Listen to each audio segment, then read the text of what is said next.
Hai teman-teman, apa kabar? Seneng banget nih, akhirnya kita bisa balik lagi di Podak Podcast Dadakan.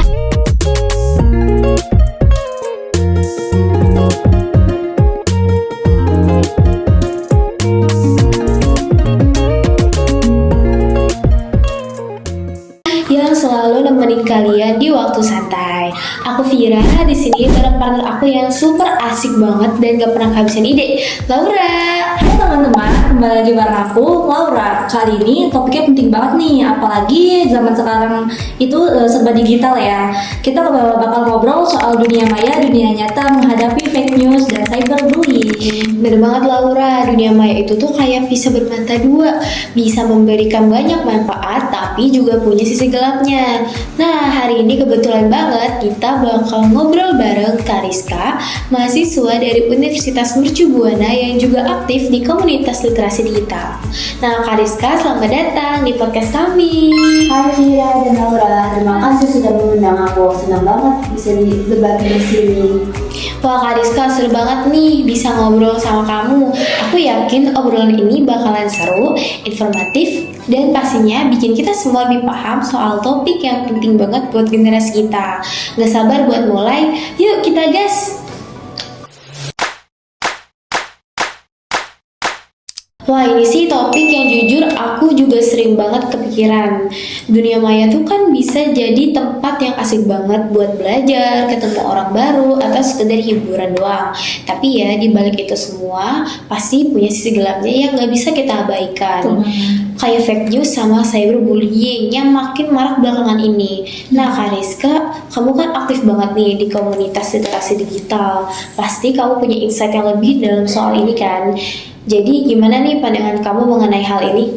Jadi Vira, fake news itu kan berita palsu yang sengaja disebar untuk menyesatkan orang. Sementara cyberbullying itu tindakan pelecehan atau penghinaan yang dilakukan lewat platform digital. Dampaknya, terutama bagi generasi muda, sangat besar.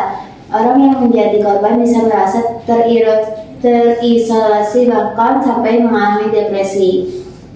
Wah, aku setuju banget sih. Bahkan aku pernah punya teman yang jadi korban cyberbullying. Takut awalnya sih dia cuek aja ya, tapi lama-lama komentar-komentar jahat itu mulai mempengaruhi mental dirinya sendiri.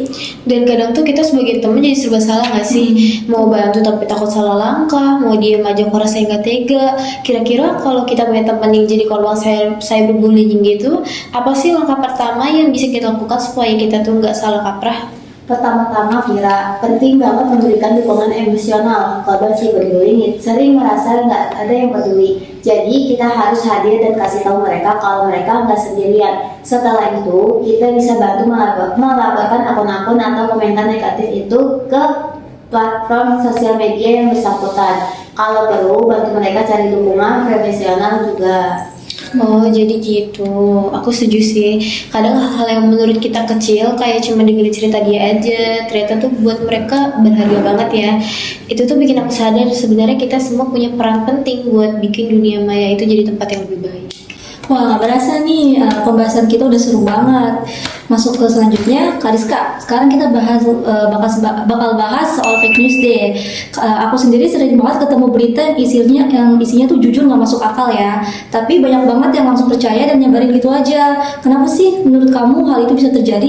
Laura, itu karena banyak orang yang lebih suka mendapatkan informasi yang sesuai dengan pandangan mereka. Jadi, kalau mereka dapat berita yang sejalan, mereka lebih gampang percaya tanpa mengecek lebih lanjut. Selain itu, algoritma media sosial sering banget menyajikan konten yang sesuai dengan preferensi kita, sehingga kita terjebak dalam jejak siber.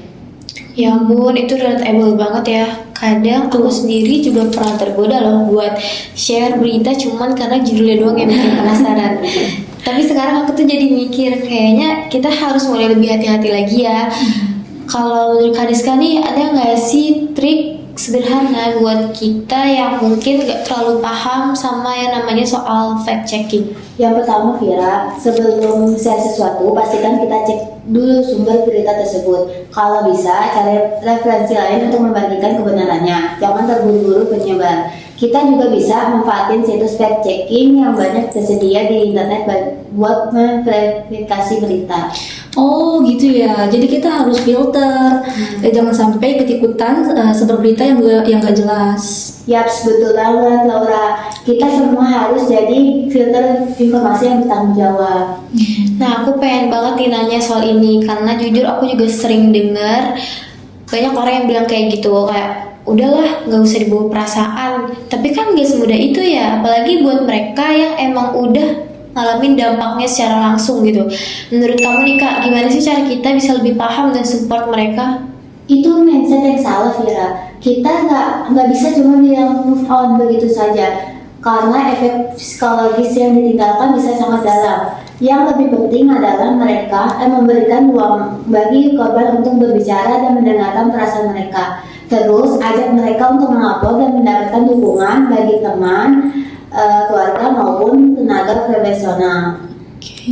Aku juga pernah dengar nih dari temen aku yang jadi korban cyberbullying. Dia sempat gak mau cerita ke siapa-siapa karena dia takut dianggap dirinya itu lemah. Nah itu sangat benar-benar ngebebanin mental dia sendiri. Itu sih aku rasa challenge terbesar ya. Kadang kita juga nggak sadar, mungkin teman dekat kita juga lagi berjuang, tapi dia nggak mau cerita.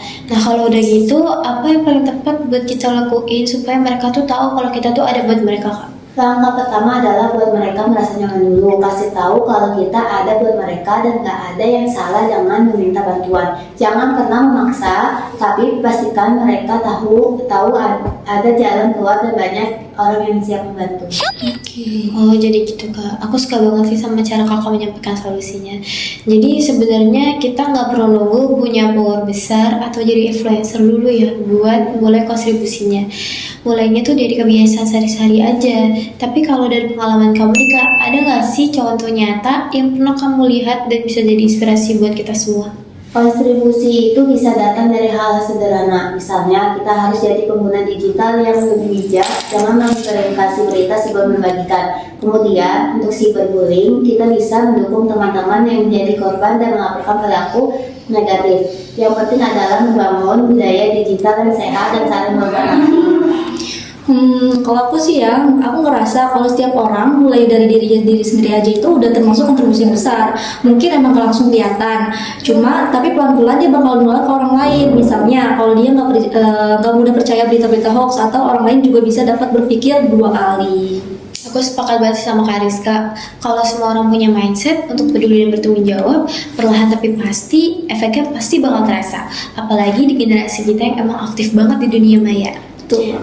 Kalau Kak Rizka udah banyak banget kita ngobrol sama kakak, dan aku ngerasa hari itu nggak cuman insightful aja, tapi juga bikin aku dan Laura jadi lebih semangat buat jadi pengguna digital yang lebih bijak lagi. Ya Kariska, aku juga lebih paham cara mendukung korban cyberbullying dan ngadepin juga gimana caranya lebih bijak dalam menyaring berita-berita. Sama-sama Vira dan Laura, senang bisa berbagi. Semoga teman-teman yang dengar podcast ini bisa mengambil pelajaran dan lebih bijak di dunia maya.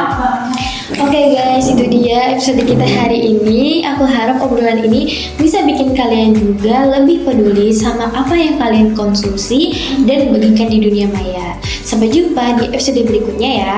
Jangan lupa stay safe, stay positif, dan yang paling penting stay respectful di dunia maya. Bye! Sampai jumpa semuanya, jaga diri kalian dan jangan lupa untuk saling menghormati di dunia maya. Bye semuanya, sampai jumpa di Podcast Dadakan.